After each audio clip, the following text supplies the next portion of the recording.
Boa noite. Esse vídeo insere aqui no nosso canal alguns posicionamentos políticos. Portanto, se você quiser acompanhar o canal somente para com os vídeos de análise literária, cultural, análise de cinema, cultura de uma maneira geral, não assistam a esse vídeo.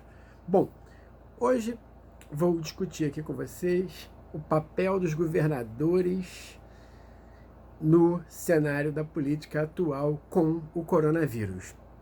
De fato, é muito interessante que os governadores estão agindo com autonomia frente ao governo federal ou ao desgoverno federal. Bom, no Rio de Janeiro, Wilson Witzel, que chegou ao poder atrelado ali a Jair Bolsonaro e a figura do mito bolsonarista, ele cada vez mais se desloca, né, dessa figura do Jair Bolsonaro e cria uma atuação própria. Por sinal, tem agido muito bem e sem os atos histriônicos de outra hora. Wilson Witzel chegou, a estar ali em alguns momentos agindo teatralmente e se atrelando à figura de Bolsonaro. Agora não, age de maneira correta e proposital, já que o mesmo se disse candidato à presidência em 2022. São Paulo, a mesma coisa. O governador Dória, que foi eleito também com o binômio Bolso-Dória, cada vez mais se desloca de Jair Bolsonaro e age no estado de São Paulo, à exceção de uma pancadaria que rolou com o senador semana passada, age de uma maneira totalmente autônoma, em dissonância para com o governo federal. No Nordeste, mais à esquerda, uma região mais à esquerda do Brasil, a única região do Brasil na qual o Bolsonaro não venceu em 2018, os governadores já estão há 15 meses bastante dissociados do governo federal.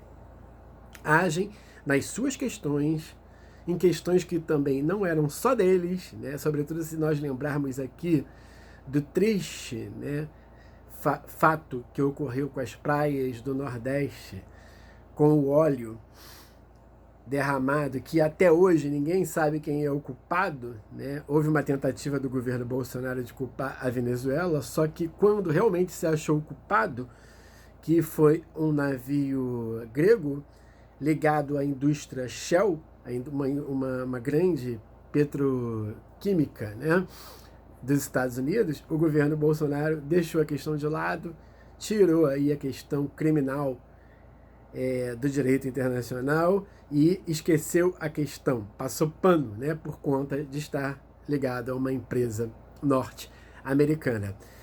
Então os governadores do Nordeste também já agem completamente por si mesmos. Isso lembra um período da história da Primeira República da história do Brasil, na qual os governadores, na qual os estados, as províncias, tinham autonomia frente ao governo federal.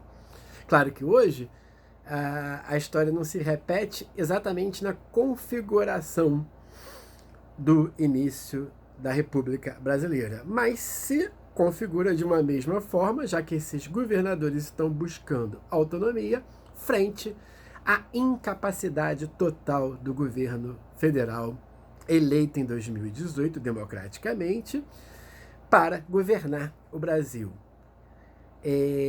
Não que nós não saibamos há muito tempo da incapacidade de Jair Bolsonaro e do seu ministério para gerir uma nação de tamanha importância internacional quanto o Brasil.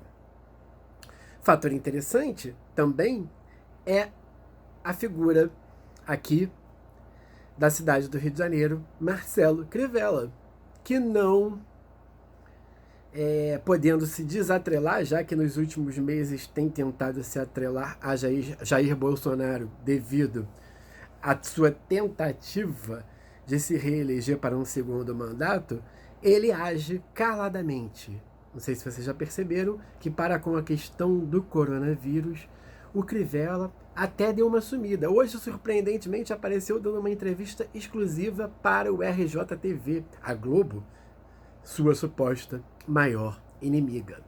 Mas o que vai fazer Crivella agora, frente a essa imagem de Bolsonaro que está bastante suja, que está bastante corrompida, que tem caído bastante, né, nas intenções aí de voto e nas considerações qualitativas de seu governo, né? As próximas pesquisas vão mostrar isso, principalmente devido aí ao teatro, às suas encenações para com o coronavírus e a situação do Brasil, a maneira pela qual ele foi cumprimentar o público, o fato dele ter convocado a participação dos bolsonaristas, né, em manifestações no dia 15 a seu favor, e dele ter participado supostamente infectado dessas mesmas manifestações, encostando nas pessoas, um crime de responsabilidade da saúde brasileira e da saúde internacional frente a essa pandemia. Bom, e um fator internacional que chama bastante atenção é a atuação de Donald Trump. Donald Trump, que a princípio, ali em fevereiro, ele disse que o coronavírus não passava de uma certa histeria, de uma fantasia, de algo que pertencia ao universo exterior, à Ásia e, no máximo, à Europa. Porém, Trump, em ano eleitoral nos Estados Unidos, mudou totalmente as suas atitudes. Ele hoje liberou dinheiro, né, nas últimas semanas para pesquisas sobre o coronavírus, entendendo o quão séria é a situação. Então, o Trump, num cenário de eleição, ele modificou as suas relações, as suas atitudes frente à pandemia. E pegou o mundo de surpresa. Claro que é um interesse meramente político, de ação política, pensando na sua reeleição. Mas, de qualquer maneira, a figura de Trump mudou seu posicionamento político. Quem parece realmente não entender o contexto, não entender a situação real, seja ela econômica, seja ela política, seja ela de sistema de saúde pública, é Jair Bolsonaro. Mas todos nós sabemos, estamos cansados de saber, que contexto está inserido dentro de um texto exige habilidade, inteligência, reflexão e análise. Coisas que definitivamente não pertencem ao débil mental que governa o nosso país. Um grande abraço e foi um desabafo.